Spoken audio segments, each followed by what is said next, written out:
And we're live. Hey, folks, thanks for tuning into the BAMP podcast. This is your host, Mike Lafferty. And today we're going to discuss Falcon and the Winter Soldier with Jason Tondro. Hey, Jason. Hey. And down below us in the Alice position, pretty much great, is Jacob Blackman. How you doing, Jacob? Hello. Hey. So, spoiler alert, because we're talking about the episode, and I haven't seen it, unfortunately. My weekend was stolen from me in various ways. So I'm going to have to rely on you guys completely for the content for this episode. So. Sure. Who wants to go first? Jacob, it's you all along, so you know. Fair enough. Well, I am so far very intrigued by Falcon and Winter Soldier. It is incredibly different than the than WandaVision, sure. in that which had a very slow burn to start. This one is in the tradition of Action Comics. It starts out with a bang. It is an pulse-pounding, heart-thumping, amazing action opening, with just nonstop, and it was really fun to watch. But yeah, it looks like we're getting a little more of seeing what the world is like. Yeah. Really, just a couple of months after everyone is returned from the snap. And and what the repercussions of that has been to the world economy. Yeah, so. I like the world building as well, and I'm not here to say Thanos was right. Okay, like I'm not the Thanos is right guy, but his point is that if there's half as many people, then everybody is twice as wealthy as they were. Mm-hmm. 2 minutes ago, right? And when you restore everybody, that creates it's a very interesting. Logically, it creates a bit of a recession, as a bunch of people have to divide all their wealth in half again, or not, depending on who they are. Yeah, it's I like the world building too, and I agree with you. The action sequence at the beginning with Falcon, where we really get to see him kind of by himself in his element.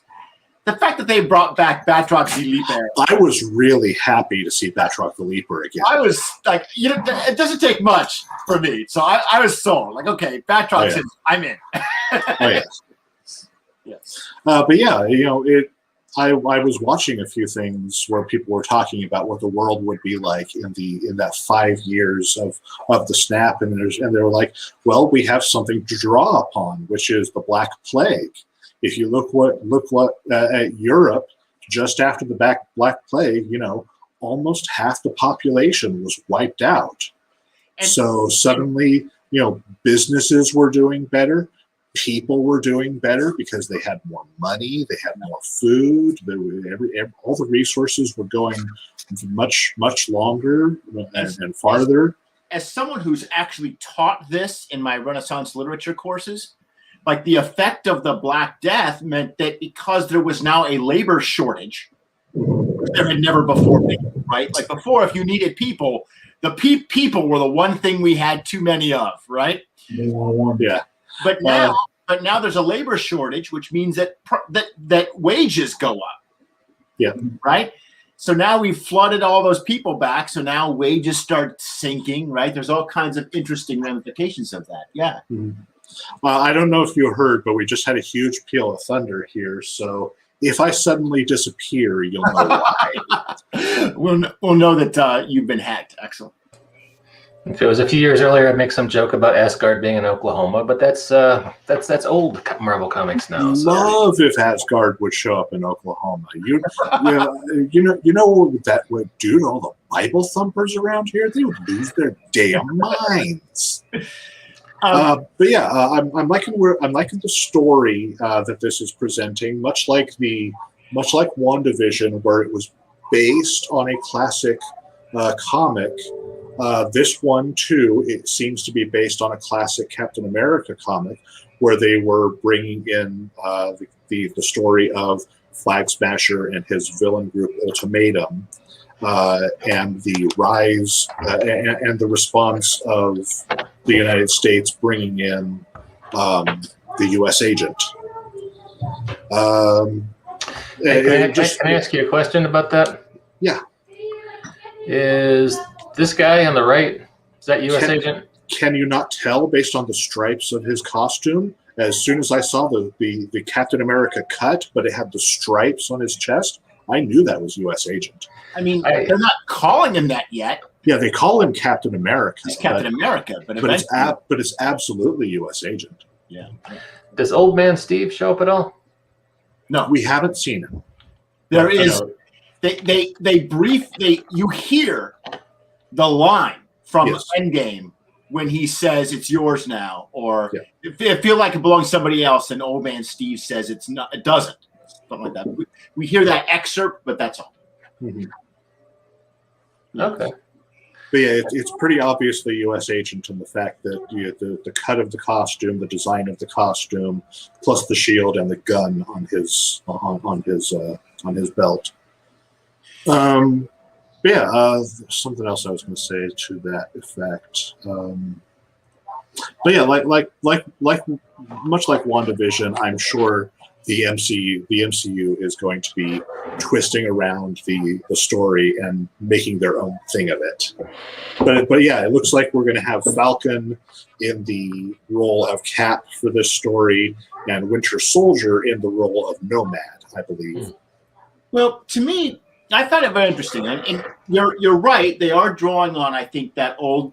They're drawing on a lot of different comic shows, much like when we were watching WandaVision, and we were finding elements of both of the different Wanda, Scarlet Witch and Vision limited series that had gone on. We were finding elements of Byrne's run. We were finding bits of House of M. There's a bunch of stuff that all kind of goes into the plot. That's also happening with this show. So yeah, the John Walker Captain America replacement storyline is there, but also the whole run where Falcon takes over being Captain America, right? I forget who wrote that run, but that's obviously there. The Bucky story where Bucky takes over being Captain America. I think that there's a debate going on here about kind of what Captain America means. Falcon and Bucky are both thinking about that. The thing most people are commenting on from this first episode is that we never see the two title characters together. Falcon is off in his own story with his family issues. Bucky's off on his own redemption story where he's trying to atone for his century of being a Soviet assassin. And he gets these sessions with his therapist, and I love the therapy sessions because it's clear that his therapist is a military veteran, and she talks about how when she was in the field, and so it strikes me as a neat kind of Marvel Universe version of The Sopranos, with his therapist, and I'm looking forward to seeing that. And we also see the therapist show up in trailers where she's talking to both of them together. Mm-hmm. That scene probably doesn't even appear in the show. It's probably filmed just for the trailers. But I like it. I think what we're getting here is some really great questions about the military and about the role of the military and about the military life. Bucky's problem is that he has done with what they call he's pulled the pin. He has left the military life, and now he has to figure out how to survive, what to do in a world where he's not a soldier. As he puts it very well in the show, he's been told what to do for basically a century. And not only that, but a world he's not used to living in. That's right. And it reminded me very much of some of those scenes from The Hurt Locker. If you remember Hurt Locker, that wonderful film that Jeremy Renner plays, our Marvel connection. He plays a military veteran who comes back to America, and he just can't function. He's used to making these incredible life and death decisions where, if he clips a wire wrong, everybody dies. And then his wife tells him, pick a box of cereal. And he's standing in the cereal aisle surrounded by 100 different kinds of cereal. And he can't decide because there just seems to be no purpose to it. What does it matter? It just doesn't matter anymore. And he can't connect to ordinary human life. And this is Bucky's problem. He's in a situation where when he can do anything, and that's what his therapist is telling him, you can do whatever you want. He's like, yeah, but what? Right? And I love that. Now, presumably, the a danger is gonna arise. There's gonna be a problem, and Bucky's gonna throw himself into it because that's the solution to his dilemma, right? Like, I don't know what to do, so I guess I'll go save the world again, right? Because that's what I know how to do. But I would like to see Bucky come to a more interesting answer by the end of this show than just I'm going to be a superhero fighting bad guys all the time. Right? Yeah. Let's give that guy a chance. Yeah. So is Sharon Carter in this one? We know she's going to be. She has not shown up in the first episode. Yeah, she's in the end credits. We get a shot of her in the end credits, but she is not in the first episode yet. With the vagaries and chaotic nature of time travel, is she going to remember she kissed Steve? And will she remember that Steve is now her uncle? I have no idea. Presumably that's all an alternate time stream. Like, Steve is only her uncle in the alternate time stream, where presumably he also chooses not to kiss her. In this timeline, she'll remember kissing him, but he's not her uncle. All right. Presumably. I mean, I don't know, but I'm looking forward to seeing her show up. I liked the actress and I like the character. And also interestingly, they have gender swapped Flag Smasher. Yeah, I saw that. That's interesting. That's right. So Flag Smasher is now a woman. Now, superhero shows have this, and comics do it too. They have this obsession with having female heroes have to have female villains. Mm-hmm. So Wanda and Vision each had a gender-matched arch enemy, you know? Mm-hmm. So I'm kind of wondering if Flag Smasher is going to kind of turn into specifically Sharon Carter's bad guy. Yeah. I mean, because it's, I don't know, just my hunch, but isn't it a lot more fun to have Bucky and Sam trading quips with Sharon in the clubhouse, you know, or in the car on the way to a mission than just, you know, Bucky and Sam by themselves might wear thin after a while. Well, it's a buddy cop show, right? Yeah. Like the buddy cop formula is pretty tried and tested, and they'll bring on Sharon, but you don't need Sharon to have the two buddies go at it. She could be Joe Pesci. Yeah, exactly. That's exactly who she is, Joe Pesci. Oh Lord, I hadn't thought about that. But they also showed that Flag Smasher has superhuman strength. She's got like Captain America level strength. And Jim, who could not be with us today, theorized that she is actually the Red Skull's daughter. That was my theory as well. I think she might be Sin. I think it's interesting that the Flag Smasher outfit was originally all black and white, but now she's wearing a red mask, and that can't be an accident, right? Well, it's like a claw thing. Yeah. So I'm not sure that's an iconography I'm not really used to seeing in Marvel. So we'll see. Like usual, I'll try not to theorize and see where it goes. I was thinking maybe that's Cynthia. I don't know. I'm just random thoughts that go through my head when I watch these things. It looked like the Saruman's white hand on her face, except red. Yeah. I don't know. I mean, it'd be interesting because Marvel usually takes care of major villains in one movie and you never hear from them again. To have some kind of a callback, even as a progeny, would be a break from the usual. And I dug up some of the old Flag Smasher art. They've already brought back Batroc. I mean, this is but he wasn't. He's a mercenary. He can show up anywhere they need him to be, and he lives. He lives to come back again. Yeah, and I mean, I wouldn't be surprised if he has a face turn at some point in this show because Batroc he's got a code, as they say. I doubt he would. We should not speculate, but I would be genuinely surprised if he ever shows up again in this series at all.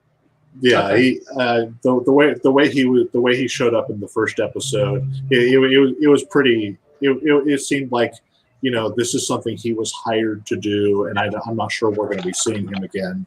Well, if we do, I'll be pleasantly surprised because yay more Batroc, but I don't expect it. He actually has the exact same role he has in Winter Soldier, which is to show up and establish the superhero's bona fides.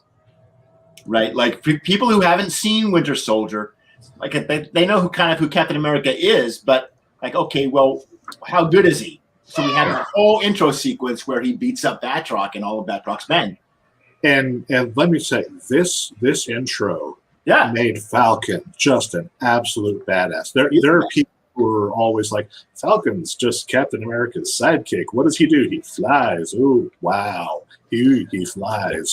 It's like, he's Captain America's friend and partner. Yeah. You don't get to hang out with Captain America for years and years and years and not be a badass.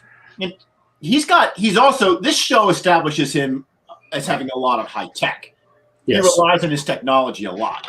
Yeah. Not only do the wings do like the bulletproof shield thing, but he's got like Red Wing, which is this drone with like a laser and missiles and a machine gun and all kinds of stuff. So he's like got like a little Iron Man on his back, and Red Wing pulls a lot of weight in that opening sequence. Oh, yeah. Okay, cool. Hey, I wanted to bring up some inside baseball stuff because it's the BAM podcast, and we do that, right? Yeah. Okay.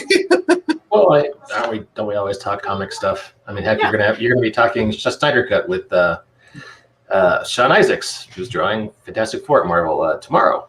Mm-hmm. But let's see. Yeah, over here. I don't know if you guys heard about this, but Ed Brubaker, who created the Winter Soldier, was not so happy. I mean, he had mixed feelings about this show because.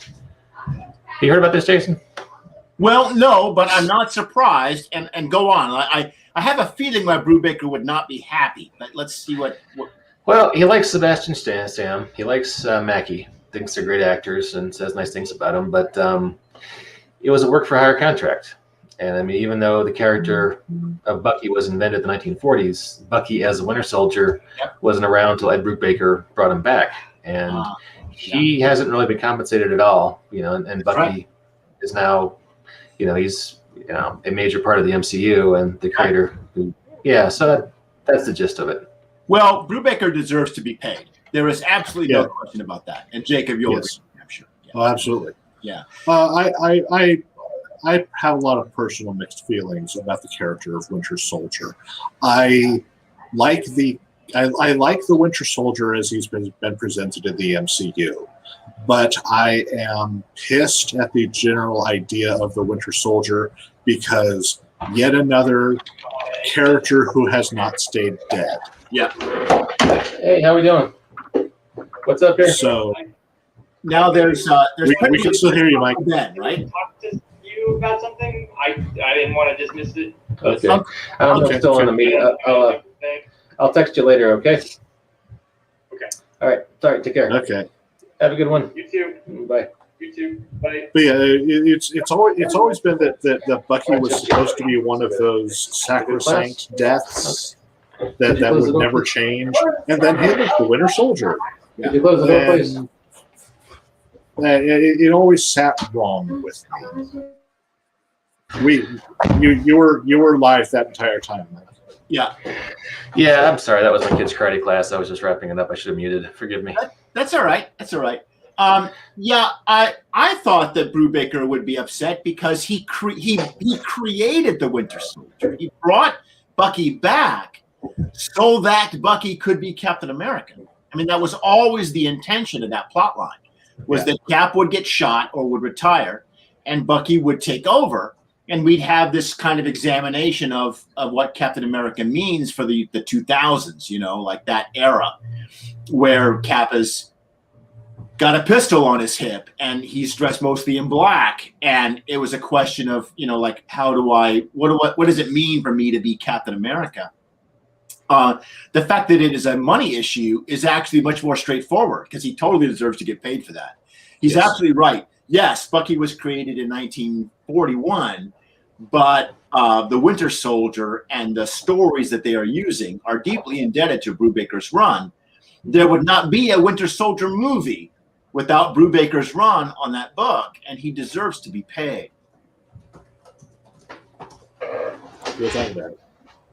Yeah, I would definitely agree. I just thought it was interesting to bring up. So you guys looking forward to next week? Absolutely. Yeah, Jacob, I have a question for you. You've seen it. What did you think of the body count a lot of people were noting that there was a pretty high body count in this episode. Well, yes. In terms of violence and actual deadly violence, the body count was pretty high. But one has to keep in mind the context to which what is happening. Yeah. In this instance, Falcon was operating as a soldier, not as a superhero. Yeah. And as such, he was operating by wartime rules. To me, quite frankly, I think people forget how many people get killed in all of these movies, especially Captain America's film. The Winter Soldier is filled with... the Winter Soldier is a lot of death. But, of course, it's all bloodless, right? Like it's like sanitized, highly choreographed, bloodless death. I remember watching that show with my students.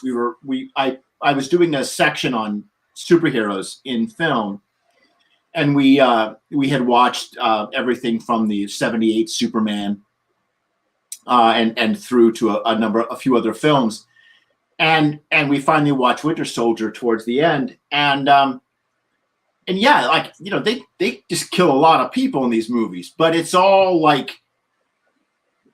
kind of as clean as possible, and it's made so that it doesn't offend people. And quite frankly, I think that it's designed so that we don't notice all the people that are getting killed, right? Like it's a lot of comic and more 1980s cartoon violence where you see the guns go off, you see people falling, but you don't see the blood spray that's very popular in today's action movies, which a lot of the times is CGI and blood packs, which are wholly unnecessary because sometimes people just fall. You don't have to go. It's kind of that highly choreographed, sanitized violence that we got from The Matrix. Right? Yes, where everything is super cool, all the violence is super slick and choreographed. Yeah, but it's all completely bloodless and painless. My thought during that first action scene was, how many helicopters did Batroc bring? I think it was 5. Quite a few. Those are expensive pieces of equipment. Yeah, he's getting those Casco helicopters. They're a little cheaper. Well, Batroc and his men do this. They do this long fight sequence where they're in glider suits, going from helicopter to helicopter, and Falcon's fighting helicopters and gliding people, and they've kidnapped a guy. So you've got all of that going on. It's a pretty interesting and high energy sequence. Yeah, it's a good action scene. I liked it. That is kind of cool. I'm really looking forward to seeing it. Maybe tonight. We'll find out for sure. Do we know how many episodes are going to be in this? There are 6 total episodes in this series. Okay. Wait a minute. I thought there was 10. I read 6, but if I'm wrong, I'm wrong, and hopefully there's 10. Well, now I have to find out. Mike can probably look it up faster than me. Probably. All right, let me stop sharing and see what I can do. How many episodes?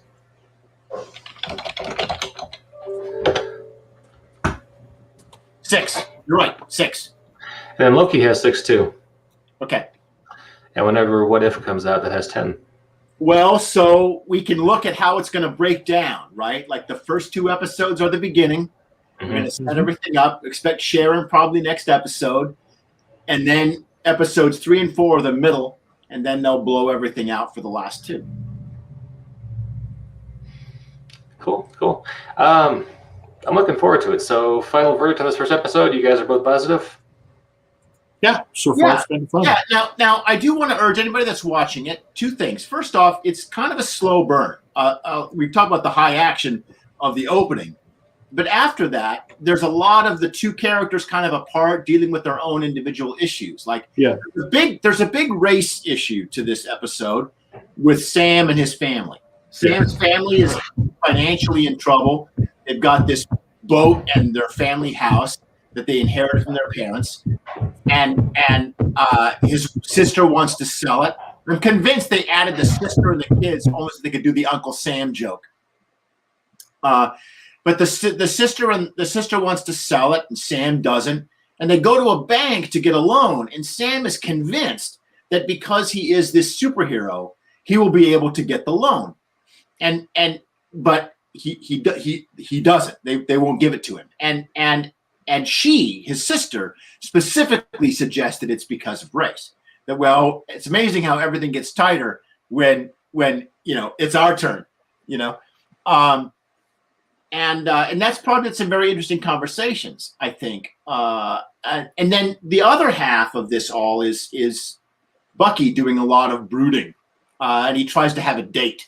He gets set up on a date, and of course they play Battleship in a bar, which I found hilarious. But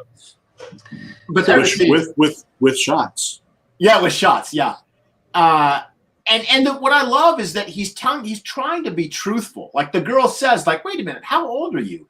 And he says 106, like that. Like he really rapidly, like how old are you? 106. And she just laughs. And he gets this look on his face like, why don't you believe me? Like, what am I supposed to do? And he ends up just walking out of the date. Don't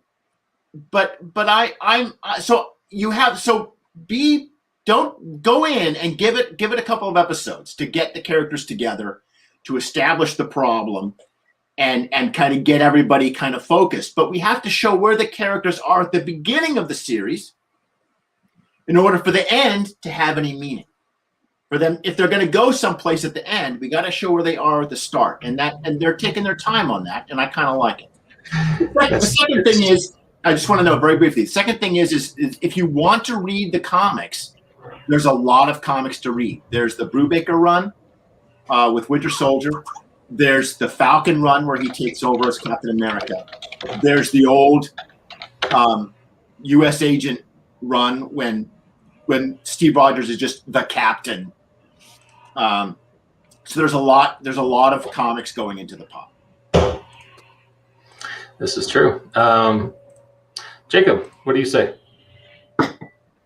Yeah, I pretty much have to agree with Jason there. There's a lot of stories that are being pulled on here, and so yeah, I'm liking where it's going. I'm liking what they've done so far, and I look forward to more.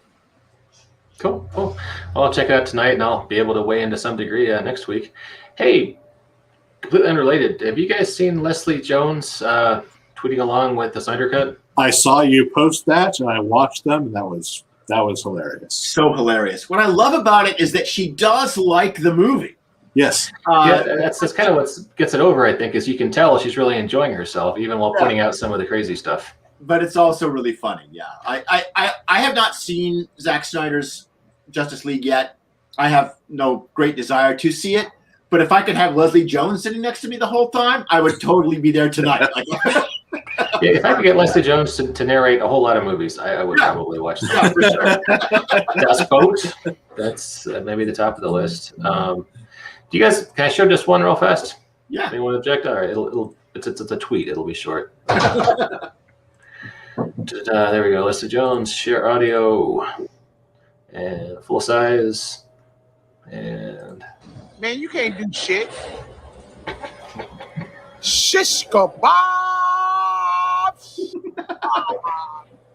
And then we have a super sock to the chin. And then Wonder Woman comes in with a hi, you get. Send the head to the other side. They had to stand there and watch that boy get dead like that. And y'all can't even come do nothing because the 3 boxes got separated. So, yeah, we just gonna send that over there super cut for you. That's your boy. Oh, don't squash him now. Try to come over. Come through. Come through, though. Why don't you come through, though? Come through, though. Thanos' cousin. Come on, Thanos' cousin. We waiting for you, motherfucker. All right, I think that got the flavor. You know, what I love about it is that she also explains the plot. Wow. So if you have forgotten what the 3 cubes are, like she's sort of filling you in. It is like she's sitting next to you, like filling you in on the movie as you're watching it. There was a couple of other folks I also follow on Twitter, also called Darkseid like Thanos' cousin, like Thanos Light.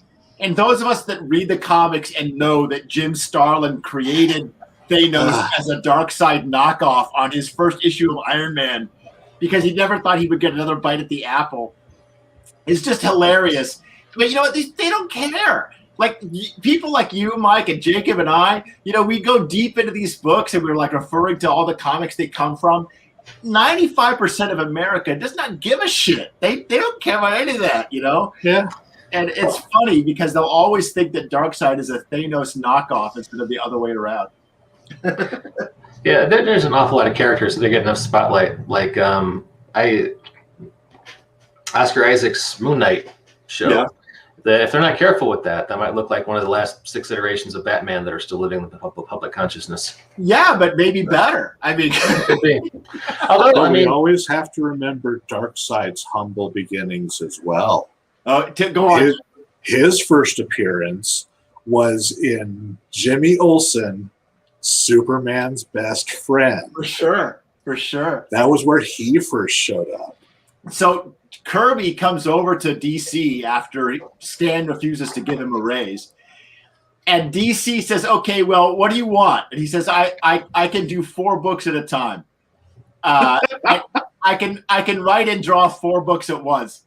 And I know, right? Like, and so, but he doesn't want to kick anybody else off of their books. So he says, give me whatever book sells the worst, and I'll take that one, and then I'll do 3 other new ones at the same time. So they give him Jimmy Olsen, Superman's pal. And of course, he just completely throws out whatever was going on in the book before then, and he makes it into all about Darkseid and Darkseid's minions, and we see Apocalypse and all that stuff. Yeah, the hardbacks are a wonderful bargain if anyone ever wants to read those books. The Fourth World Omnibus is like 4 volumes that reproduces every Kirby story that he got out before eventually all of those books were canceled. I got a feeling I'm going to be doing a lot more reading of old trades now that new books are going to be costing $6 each. So yeah. Trades are pretty much going to be the thing. Yeah, there's just no other way. So that or yeah, definitely. All right, well, guys, this has been fun. We'll do this again in 7 days. To all of our listeners and viewers out there, thanks for checking us out, and we'll catch you next time.